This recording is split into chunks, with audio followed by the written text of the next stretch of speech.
Ọ̀pọ̀ àwọn èèyàn ni wọ́n ti ń pè mí, àwọn míì ń text message, wọ́n ń béèrè wípé ṣé lóòótọ́ ni wípé ọmọ tí Fathia Williams tí í ṣe ìyàwó Saheed Balogun nígbà kan, ṣé ọmọ tó bí fún Saheed Balogun pé ṣé ń ló dolóògbé tó dágbére fáyé? Ìpè pọ̀, àwọn èèyàn bẹ̀rẹ̀ sí í pè wá lọ́tùn, bẹ̀rẹ̀ sí í pè wá lósì, bẹ́ẹ̀ ni àwọn míì ń text message. Ìdí nìyẹn tí ó jẹ́ ká mú eléyìí tí a mú wá yìí ló jẹ́ ká mú wá fún yín láti dáhùn ìbéèrè tẹ́yin olólùfẹ́ wa tẹ́ ń bi wá. Gẹ́gẹ́ bí ìwé ìròyìn ṣe gbé àti ohun tá a mọ̀, ọ̀kan nínú àwọn ọmọ gbajúmọ̀ òṣèrékùnrin táyé mọ̀ sí Saheed Balogun, òun ló dágbére fáyé ló jẹ́ pé Ọlọ́run ní ọjọ́ Friday ọjọ́ 4 oṣù kẹwàá ọdún tá a wà yìí. Orúkọ ọmọ Saheed Balogun tó dolóògbé ni Zinat Balogun. Zinat Balogun yìí ó dágbére fáyé lọ́jọ́ Friday gẹ́gẹ́ bí a ṣe sọ fún yín. Ṣùgbọ́n ní ọjọ́ Saturday ó ní ìròyìn ikú ọmọ yẹn òun ló bẹ̀rẹ̀ sí í jà rìnrìn lórí ẹ̀rọ ayélujára. Nígbà tí àwọn èèyàn rí tí bàbá rẹ̀, ìyẹn tí í ṣe Saheed Balogun, tó kọ sí ojú òpó Instagram page rẹ̀ láti fi ṣe ìdárò ọmọ rẹ̀ tí ó dolóògbé.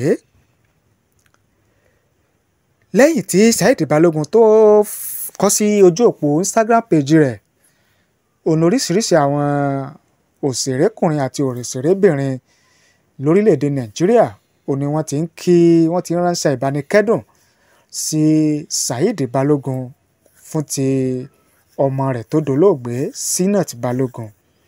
Lára àwọn tí ó ti ń kí Saheed Balogun kú ara fẹ́ra kù fún ti ọmọ rẹ̀ tó dolóògbé láti rí Rónkẹ́ Òṣòdìòkè àti Fathia Williams gan fúnra rẹ̀ tí ṣe ìyàwó Saheed Balogun, léyìí tí ó fìdí ẹ̀ múlẹ̀ wípé kì í ṣe ọmọ tí Fathia Williams tí ṣe ìyàwó Saheed Balogun nígbà kan, kì í ṣe ọmọ tó bí fún Saheed Balogun ló dolóògbé o.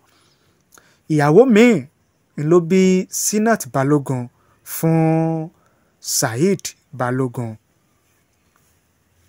Kí yẹn kó máa jẹ́ bí clarification, àlàyé lórí ìbéèrè tí ẹ̀yin lólùfẹ́ wa tẹ́ ń bi wá lẹ́yìn tí ìròyìn yẹn jáde. Àwa náà wá fi àsìkò yìí a fi kí Saheed Balogun kú